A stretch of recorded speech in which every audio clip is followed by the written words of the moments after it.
Welcome to In All Honesty, the podcast where we get real about life and all the problems that come with it. I'm Michelle Elman, and I'm that friend who we all know is a little bit too honest. You might not come to me when you get back together with your ex, but I'll be there for you when it all goes tits up. Welcome back to In All Honesty. Today we have a solo episode for you, and I am warning you, I am in a bad mood, and I don't apologize for anything I say in this episode. A guy cancelled on me 2 nights ago, and I'm not over it, and I'm pissed off. And this is probably one of the worst parts of being on dating apps, or actually just dating in general, is there are so many time wasters in the world. And if you want to piss me off, the fastest way to piss me off is to cancel after I've done my makeup. And I'm not going to pretend. I'm not one of those girlies who love doing their makeup. I have never, ever put makeup on my face because I've wanted to. And even in the pandemic, people were like, oh, now we actually discovered that we put on the makeup for the girls. I don't put on the makeup for the girls. I put on makeup for society. That is literally the only people I put because I'm meant to, because I should, because I look more professional, because of all the trainings that diet culture and the beauty industry and the fashion industry has trained into us.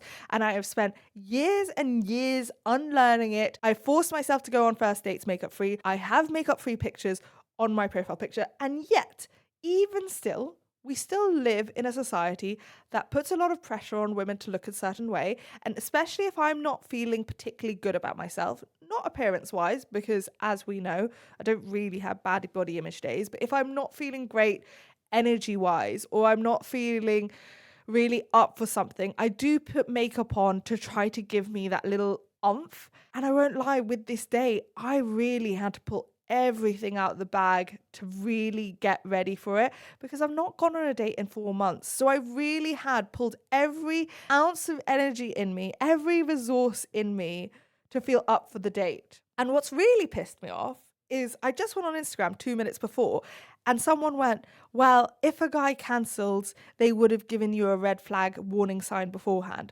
And I was like, can we stop with this? Because I am so sick of, rather than criticizing men for poor behavior, we look to the woman and say, well, why weren't you a psychic? Why weren't you a genius? Why weren't you a mind reader? Why couldn't you see the red flags? Why couldn't you see the warning signs? So fine, you want to go into the warning signs? The warning sign was about an hour before, where he said, oh, well, if you're really tired, because I'd been saying how I had 5 meetings that day, and he said, well, if you're really tired, we can do another day if that works. And I said, no, all good. I replied immediately and was like, no, I'm making it work. Don't worry about it. Is that a warning sign? Not really. He was giving me an out and I said no, and then he cancelled anyway.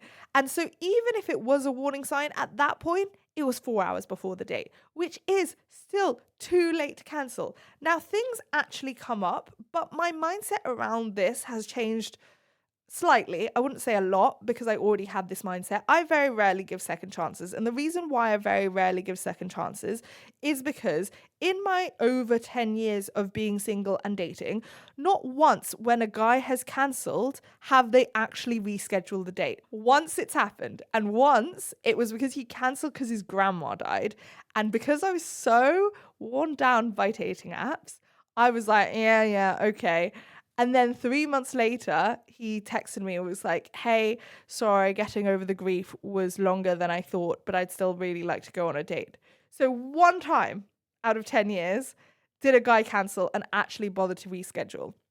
Now, look, cancelling happens, things happen, things come up, sometimes you feel unwell, all of that. But if you do that, then actually make the effort to reschedule. Like, you should not be trying to go overtime in trying to make up for them cancelling. The ball is now in their court. They have to make up for it. Not only should they be picking the date, they should also be booking somewhere. They also should, frankly, be paying for the date, because they've wasted your time. And I hate people wasting my time. Like, it is the fastest way to piss me off. Can you tell? Because I'm pissed off. This podcast episode is just going to be me ranting for half an hour. I think it's the fact that I find it really disrespectful. It's basically, in my mind, you saying your time is more important to me. And on this day in particular, I had 5 meetings and I had gone out of my way to have a shower between those meetings, to put my makeup on, to get dressed.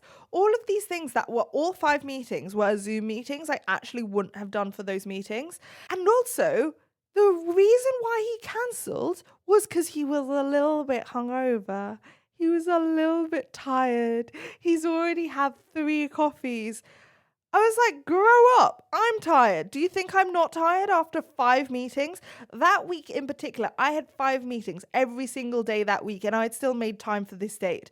And yes, that's on me, and I shouldn't expect someone to have the same expectations. But I just think if you are cancelling because you're hungover, you knew the night before when you were going out for drinks that you had a date the next day. Like, that's what I mean by planning ahead, by knowing that you were the one who put yourself in that situation. And therefore, if the consequence is now you go on the date and you have a little bit of a hangover, like, that's on you. That's not on me. Also, we were going to play a Scrabble date. This is actually one of the reasons I really pulled it out the bag and tried to rev myself up for this date, even though I'll be honest, I wasn't really feeling it. But often your first date in a long time can often feel like a lot of hard work because it's trying to get back out there, get back into the dating pool. And you don't have the recent memory of a good date, which then makes it harder to go out and leave the house, especially when it's cold, and meet a stranger.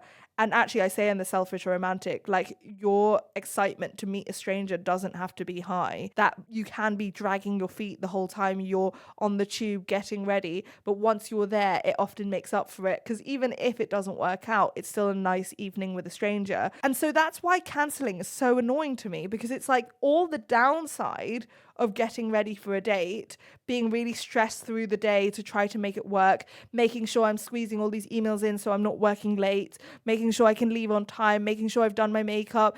I mean, me rushing to have a shower because the first thing I'd done that morning was work out and I'd not had time to have a shower before my first 2 Zooms. All of that was essentially to make it work for him. Obviously for me too, but there was no respect in return.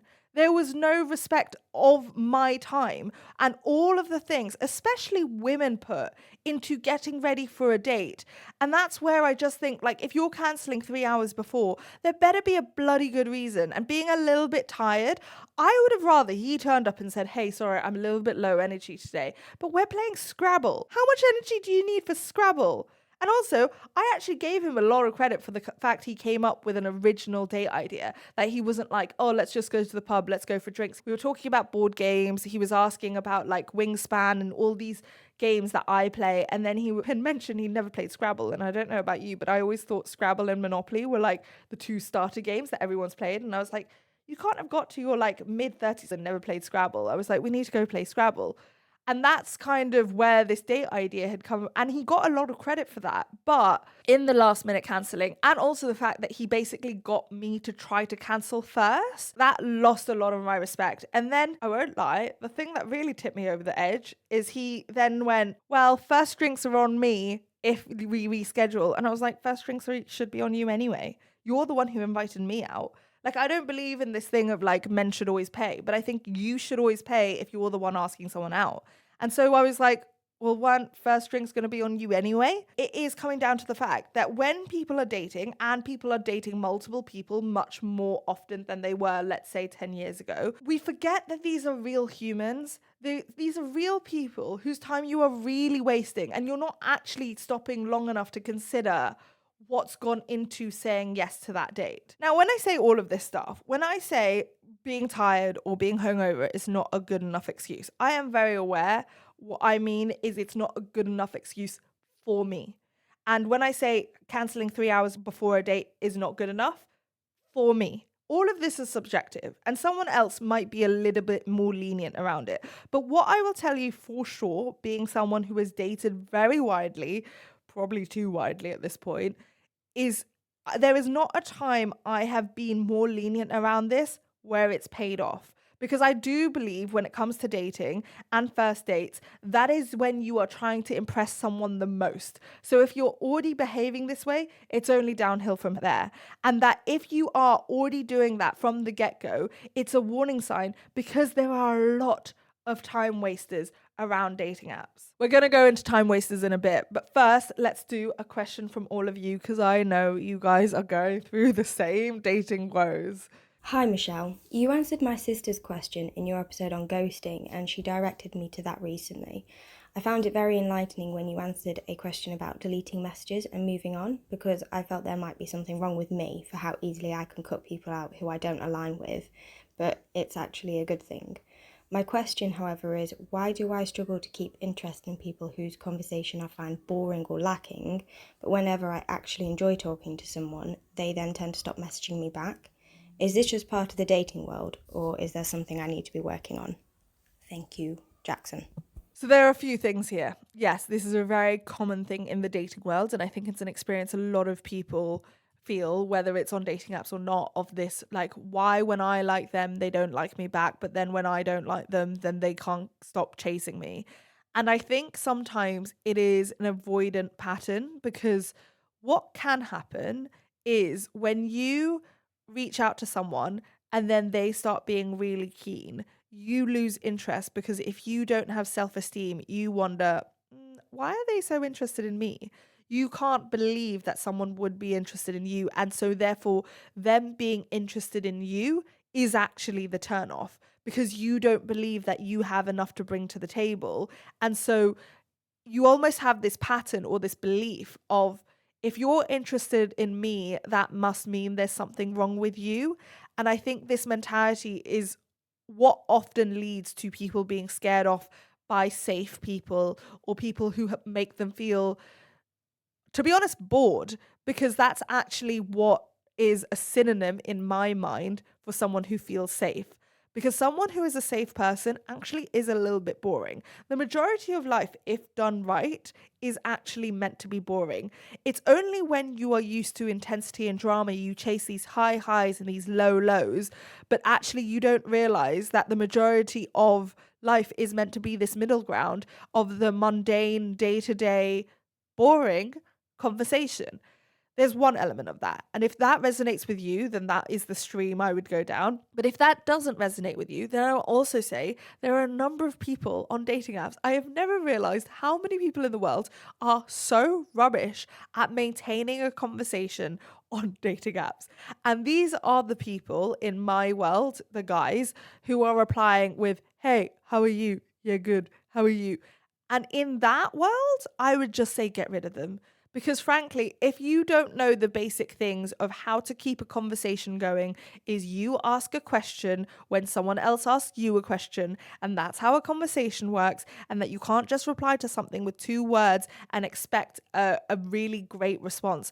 We always see it in people's bios where they'll be like, don't just say hey, and then you'll actually message these people and you'll say something interesting, and then they'll reply with such dead chat, and you're a bit like, okay, so you were going to be really judgmental and be like, don't just start with hey. Well, first of all, how about you start the conversation, not just me? And then when I actually bother to start the conversation, and I'm an interesting person, so like there's no dead chat over here, you can't even bring your interesting conversation to the table, then no, then I'm not pulling the extra legwork in this conversation to keep it going. Like, you actually want to be in this conversation, you actually are going to be investing energy, and you're not just mindlessly replying to these people on apps as if they're not people while you're scrolling and watching TV. Like, that's not the kind of conversation I want. And ultimately, I don't end up going on dates with those people. So if you are finding someone boring on a dating app, likelihood is you are bored by them. And then also, the way to weed out these people is get them on the phone. You'll find out in 2 seconds if they're boring. There was one guy who wasn't great at texting, and I was like, oh, maybe he's just a bad texter. And I was like, hey, I'm trying to work right now, but you can give me a call this evening. He gave me a call, and I'm not joking. Within 2 minutes, I was like, yeah, this is not going to work. And I ended the conversation and was like, hey, just want to be really clear and transparent, and I just don't think we're a great match. So don't think it's worth both of our times to actually go on a date, but have a lovely day. And I hung up. And like, some people might say that's blunt, some people might say that rude. Frankly, I don't really care anymore, because I just think at this point, why are we leading people on or telling people or giving them hope if you're not interested? And if you're getting on a phone call and you're bored within 2 minutes, then yeah, you're not going to have fun on a date. I think it's that balance. Question within yourself whether there is an avoidant part of you that questions whether someone's actually interested in you or doesn't believe it when someone's interested in you. And then the other side of it is actually, yes, there are boring people on dating apps. And I want to be very clear. When I say boring, again, it's boring to you. There is no person in the world who is the objective judge on who is boring and who is not boring. Boring is a very subjective term, and to one person, it could be the most interesting person in the world, and to another person, they could be the most boring person in the world. But if you are finding that person boring, that is likely not your match. And so, yes, get rid of them faster. And that's always the way I believe in dating. It's not about the number of matches, it's not about the number of conversations. It's about when you're talking to someone who doesn't match your morals or values or even your conversation level and your interest, then being able to weed through that faster and trusting your gut in terms of knowing that you actually know what you find interesting. You shouldn't have to pull teeth to try to continue and maintain a conversation, and you shouldn't be putting more effort into the conversation than they are. I hope that helps. It is part of the slog of being on dating apps, but at the same time, the whole purpose of being on a dating app is to get off the app. And as I've said a number of times, and you've probably heard me say this and also write about this in The Selfish Romantic, but the dating app part is like sending invoices. No one likes sending invoices, but people like being paid. So if you like being paid, you send the invoice. If you like going on dates, then you go on the dating app. They are the most efficient way to find dates. And yes, there is some admin around them and weeding out the people who are boring, but I believe in the long term, it is worth it. Okay, so back to time wasters. I believe there are two kinds of time wasters. One, who just stay on the apps forever. You might swap to WhatsApp, but you're texting. This is the person looking for a pen pal. They have no intention of actually going on a date. They never make a plan for a date. And the second type, which I actually believe is the worst kind of time waster, where they book the dates and they last minute cancel. Before I met my ex, 4 guys in a row did this. Every single guy was so original, came up with the exact same excuse. At the time, it was COVID. All 4 apparently got COVID the day of the date. How many of those actually had COVID? I don't know, but I don't believe it. I think at the time it was the most convenient excuse that they could come up with, something that you can't really budge or you can't really change and out of your control. But ultimately, they were people who booked a date that I don't believe ever had the intention of following through. And this is why, if you think I'm coming across really harsh, it is why I am that way, because I do think that when you are wasting someone's time, it is disrespectful. And I think when it comes to time wasters or someone cancelling last minute, is to actually not communicate anger in the conversation. If you don't want another date, you don't want to reschedule, then what is the point? And this is where people will take different points of view on it. But I wouldn't communicate how I feel or how angry I am unless I actually wanted to resolve it and go on another date. Ultimately, why I choose to not go on another date is because if someone cancels me once, that's already annoying enough. But if I then was vulnerable enough to have that hard conversation of being angry and communicating my upset or disappointment or whatever word I chose to share with them, and then they rescheduled and then they cancelled again, I would then be even more pissed off. And so if you are going to give someone a second chance, then you need to be able to give them a second chance with no expectation and actually be able to lower that level of anger so that if they cancelled for a second time, you just go, yeah, I expected that. I personally can't do that, and that's why I don't tend to give people a second chance. I also don't believe in this idea that there's one person for someone and that you're going to miss out, and if that person's really truly meant to be in your life, then there'll be another way they come back into your life, even if it's in person. So how I actually reply to the person is I won't involve my feelings, and I will just go, all good, have a lovely evening. And then if they continue to try to have the conversation, try to reschedule, that's where I will likely set a boundary and say, hey, look, I don't think this is a great match, but it was nice chatting to you. Take care. And that's how I end it. And that's how I ended it with this guy. Was I initially was trying to do the no worries, all good, hope you feel better. And he wasn't really getting the hint. And then he kept going and making up excuses. And I was like, I'm really not interested in hearing these excuses. You've decided that we're not seeing each other this evening. You are now not going to get me texting you while we should have had an evening together. Because that's the other thing they do. When they cancel, they then try to make up for it by being like, anyway, how's your evening going? And I was like, no, you could have found out about all of this on the date, but since you cancelled, I'm not now going to spend my evening texting you rather than us actually sitting in this board game cafe and actually having a date. So that's one thing you absolutely should not do. Wait till the next day, wait till the day after, and then reply to them. But with this one, I knew I didn't want to give him a second chance anyway, so that's why I sent a text being like, hey, look, I don't think we're a great fit. Take care. Was nice chatting to you. Have a lovely evening. And then ended it there. And then I unmatched him as soon as he'd read it and replied and whatever else. When I set boundaries, I want them to be as emotionally neutral as possible. I don't believe it is his job to take care of my feelings. And I think it is my job to take care of my feelings.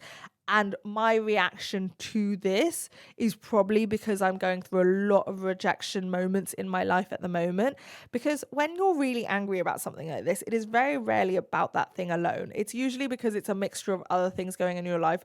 I'm very busy right now. I'm very tired right now. I don't have a lot of energy to spend. And yet, anger is the one negative emotion that gives you energy, which is very lucky and grateful for this podcast. When I get angry, a lot of my creativity is born. This whole podcast episode came out of the fact that I'm angry. And so we can thank that guy for that. But I do think it is that thing of like, it's usually a whirlpool of a number of things going in your life. And you then being like, this is the last thing. This is the thing that broke the camel's back. And now I'm done with the world. I'm sick of this. So yes, there's a really big part of me that recognizes this is not all about him. But I do think we need to stop treating people like robots behind a screen and actually recognize when you're cancelling on a person, you're cancelling on a real person. Stop messing people around and wasting people's time on dating apps, because if you're not actually planning to get off the app, I don't care if you want long-term, short-term, whatever it is, but if you are on a dating app and you don't actually have the intention of getting off the app, then get off the app yourself, because it's not fair to the people who are on there. Dating apps were never designed to have pen pals where you could just chat and text or sext. Like, you actually should be having the intention of getting off the app.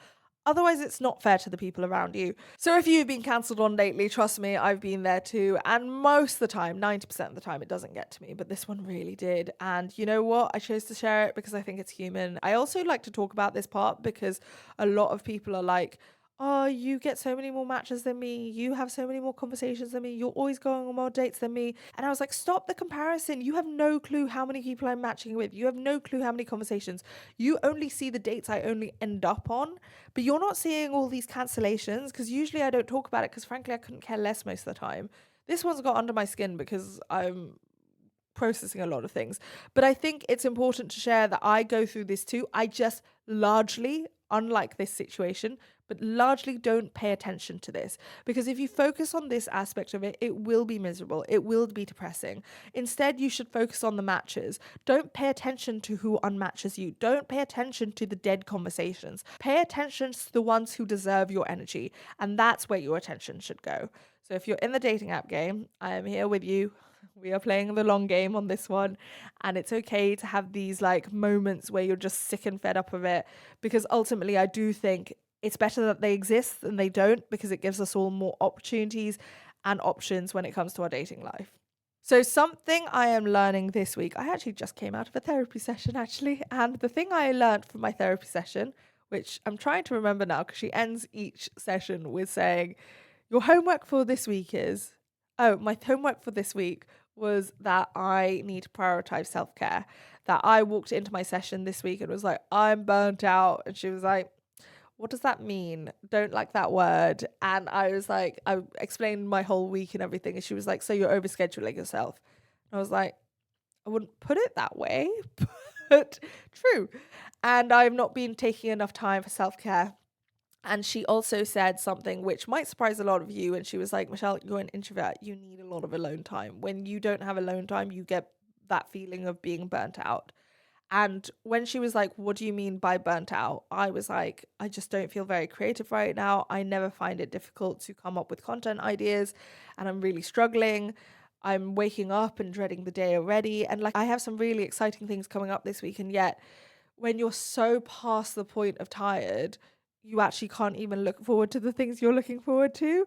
That's the point I'm at. So The thing I'm learning right now is no matter how much you know about self-love and self-care, you can always wane or not prioritize it. And sometimes it's just rechecking what you're putting into your calendar. And I've probably slipped a bit too far into saying yes to too many things without actually checking whether I want to go. And so I'm going to go into that. One of the things she practically did in my session today was she was like, I want you to block out 2 days in your diary tomorrow. So I have a day off on Monday and Tuesday, which is ironic because on Monday I still have to go into an event, but she was like, it's in the evening. So she was like, Monday day, do nothing. Tuesday day, do nothing. And I was like, great, I can do that. And that is me making more time for myself, because running on empty means you have nothing to give to anyone else as well, which is probably why I shouldn't be dating anyway. And as soon as he cancelled, I was like, I'll take this as a sign, as I probably need a little bit more time. So yes, I haven't been on a date in 4 months, and it's going to look like it's another month before I head back out there in the dating world. But I am excited to get back out there when I'm ready, when I have time, when I have energy. Thank you so much for listening to my rant. I found it quite therapeutic, actually. And if you enjoyed this episode, make sure to leave us a review. They really help us. And hit follow and subscribe wherever you're listening to this. And we'll be back next Tuesday with a brand new episode.